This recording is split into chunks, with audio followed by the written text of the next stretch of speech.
Bonjour à vous les petits régaleurs et les petites régaleuses. Bienvenue pour le 4e épisode des Super Régaleurs et le trésor de l'île d'Ouessant.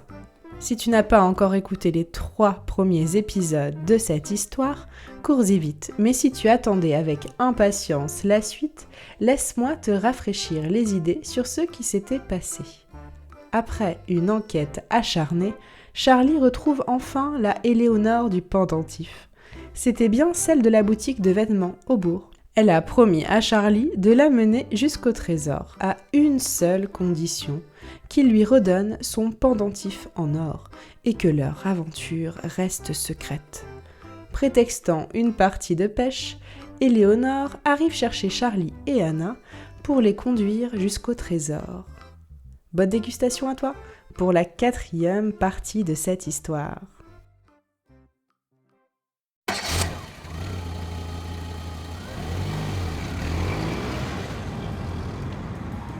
Tu as le médaillon ? Demanda illico Éléonore. Oui, tu m'amènes bien toujours au trésor. Répondit du tac au tac Charlie. Oui, mais ta sœur Anna n'était pas prévue dans le plan à la base. Je n'ai pas pu refuser cette faveur à ta bonne mame régaleuse. Elle continua d'un air menaçant. Je te préviens, le trajet ne sera pas sans embûches, à vos risques et périls, comme on dit. Arrivés à la plage d'Arlan, le plus à l'est de l'île, tous descendirent en silence. Éléonore sortit du coffre de la voiture un sac rempli de grands cartons découpés. Étonnant, pensa Charlie. C'était une journée maussade, le ressac de la mer, le vent et les mouettes, un classique à Ouessant. Mais la teinte grise du ciel donnait comme un sentiment de mauvais présage. Il nous faut gravir ce récif par ce chemin escarpé.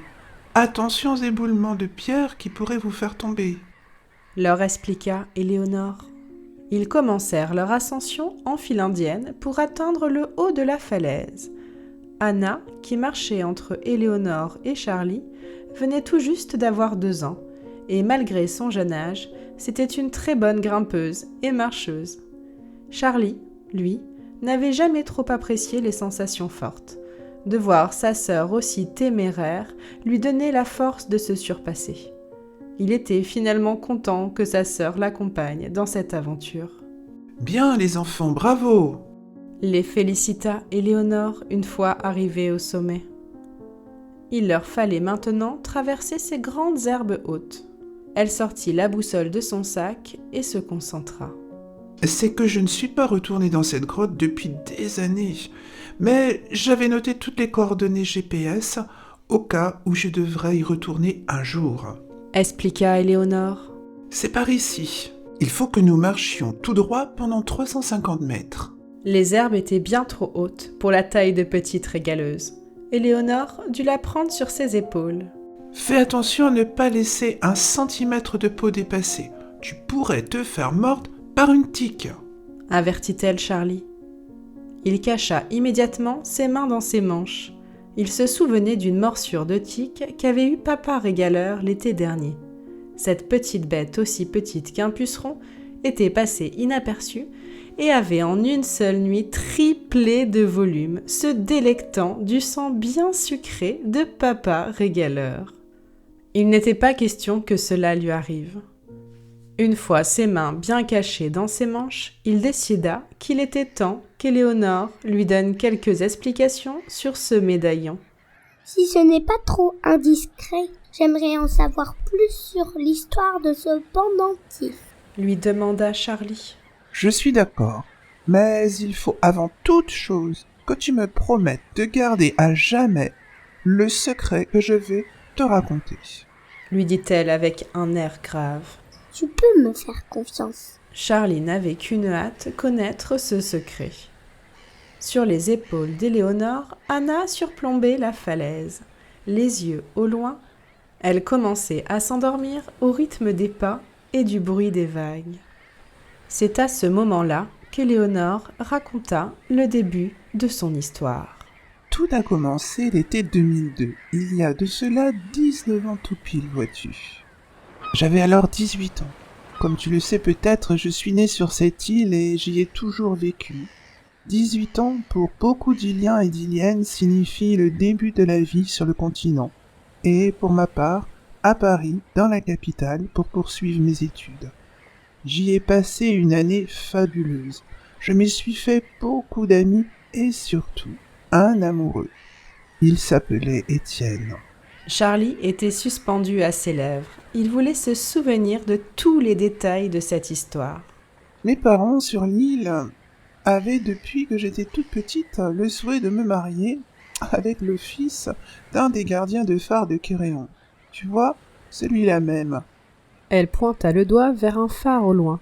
Il est niché au cœur d'un courant très puissant qu'on appelle le Frondeur, entre l'île d'Ouessant et de Molène.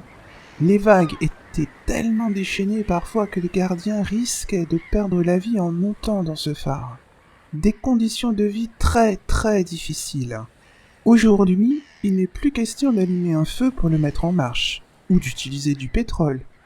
Tout est automatisé, et plus aucun homme n'a besoin d'y aller.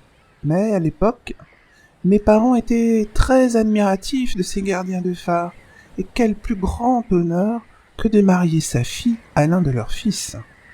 Elle continua avec une certaine tristesse dans la voix. Il ne voulait donc pas entendre parler d'Étienne, comme tu peux l'imaginer. C'est donc l'été d'après, en 2003, il y a donc 18 ans, que j'ai décidé d'inviter Étienne sur mon île adorée, où j'avais vécu toute mon enfance. Je n'en avais bien sûr pas parlé à mes parents, et nous devions tout le temps nous cacher pour nous retrouver. Il y a une cachette en particulier où nous avions l'habitude de nous rendre. Personne sur Ouessant ne connaît cet endroit, que nous avons trouvé par hasard, et il est juste ici, sous nos pieds. Éléonore s'arrêta, épuisée par toute cette marche avec Anna sur les épaules. Anna se réveillait doucement de sa sieste quand Éléonore la déposa sur le sol. « Aide-moi à soulever cette pierre plate, Charlie, s'il te plaît. » demanda Éléonore. Charlie s'activa immédiatement. L'excitation d'être si près du trésor lui donna encore plus de force, et c'est avec une facilité déconcertante qu'ils soulevèrent la grosse pierre de granit. C'est alors qu'il découvrit un trou béant, profond et noir. Mais où ce tunnel allait donc-il les mener ? J'ai pris un carton pour toi et moi. Il te suffira de le mettre sous les fesses. C'est un peu comme une luge de neige, tu vois ? Charlie n'en croyait pas ses oreilles. Ils allaient se tuer à plonger dans un trou aussi profond, pensa-t-il. Charlie, je te vois inquiet. Ne t'inquiète pas. Tu verras que ce toboggan improvisé n'est pas si dangereux. Tu prendras Anna sur tes genoux et youpi ! S'écria-t-elle. On aurait dit que cela lui rappelait des bons souvenirs. Une fois dans la grotte, nous y verrons plus clair grâce à une petite ouverture sur le flanc de la falaise qui laisse entrer les rayons du soleil. Il ne restait plus qu'à descendre par ce tunnel et découvrir enfin ce mystérieux trésor.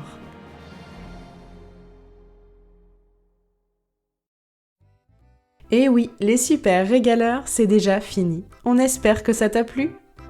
La fin de cette histoire est toute proche et dès la semaine prochaine, tu vas enfin découvrir ce mystérieux trésor de l'île d'Ouessant, en compagnie d'Anna et de Charlie.